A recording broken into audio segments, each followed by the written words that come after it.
yaal Ilaahay subxaanahu wa tacaala wuxuu noo keenay adduunkan waxaa weeye inuu camalkeena fiiriyo. Adduunkan wuxuu noo keenay waxaa weeyaan waa inuu camalkeena fiiriyo. Allah subxaanahu wa tacaala wuxuu leeyahay wayastakhlifukum fil ardi fayandura kayfa tacmaluun. Waxay idin khaliifyeelnay dhulka sida u eegna camalkeena.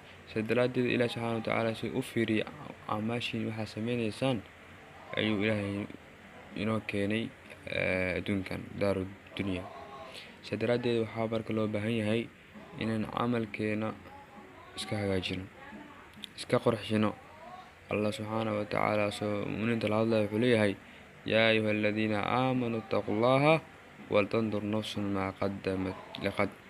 Dadka rumeeya mu'miniinta ahow waxaad beri horumarsatay eeg ma wax fiican miyaa mise wax qaldan. Sidaa daraaddeed waa inaan camalkeena hagaajino weeyaan. hagaagsan taqwaduna ha ahaato la jirkaaga hamigaaguna ha sarreeyo qaba hawlsan.